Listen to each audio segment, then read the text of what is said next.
this video, I'm going to be going over some thread basics, how to thread your needle, how to separate the individual pieces of thread, and all things thread. So let's get started. When you get your kits, or if you go to the store, you will see this is what they come like. You're going to want to pull from the side that has the number. So pull from here.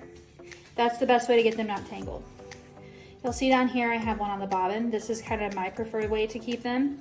And then I also write the number here and here. Some of these numbers are actually 4 digits, so even though this one is relatively easy to read with the 2 digits, 4 digits sometimes are hard to write here, so that's why I also write them down here as well.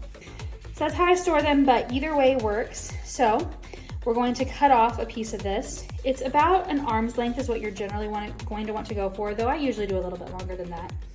So I'm going to cut. Now, as you can see, there are 6 individual pieces in this set, and different stitching guides call for different number of these pieces. So we have to separate them. Now, sometimes when I am impatient, I want to just take them and just rip them apart. And sometimes that works, but sometimes you get just a terrible tangled mess. So generally how I do it is I pull the number I need, which in this case I'm going to use 3 and 3. So I see I have 3 and 3. So I just take my first finger and I just gently let it untwist. Sometimes I use my thumb to help it. And I'm just gently untwisting. As you can see, when I let it go, it really twisted back up. So it's just taking your time, not letting it get tangled, and untwisting it. Okay, we're untwisted. Now, usually, if you're doing, say, a stitch that requires 3 strands, you're going to need the other set. So you can either wind it back on a bobbin, or if you don't have bobbins, I just take 2 fingers and I wrap it around my 2 fingers, and then I pull it off, and then I just have it ready for when I'm getting ready to get started again. So now I'm going to show you how to thread the needle. So there are needle threaders you can get. I found it easier just to use spit. So I take, there we go. Okay, I take this, I just wet this part. I'm going to use my fingers and just get it completely straight and flat. Having a hard time getting it to focus, I'm sorry.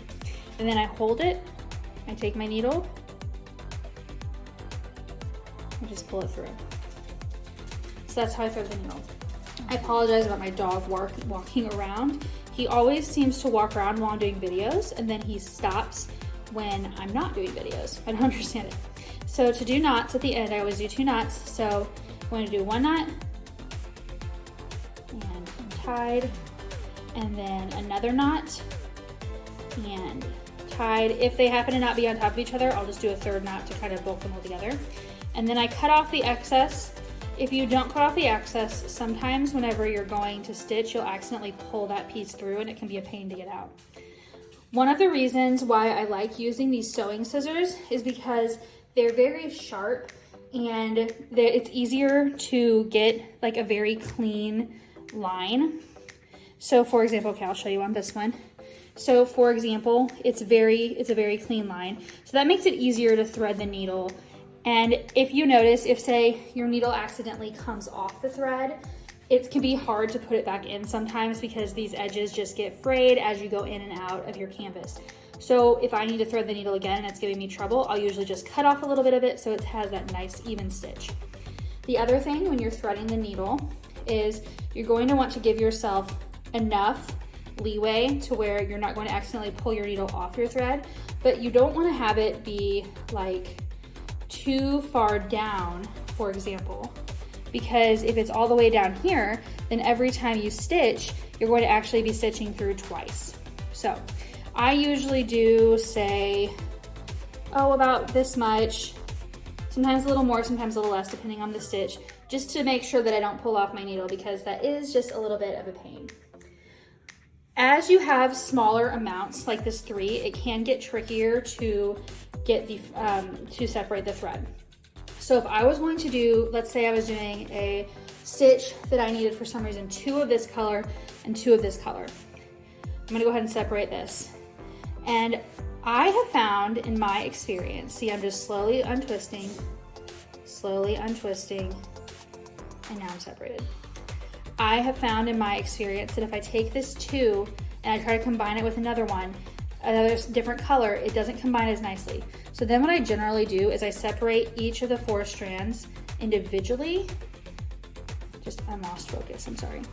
So I take each of the strands individually and then I combine them all together, because then like 2 of them aren't bunched up and 2 of them aren't bunched up. It's just harder to combine them.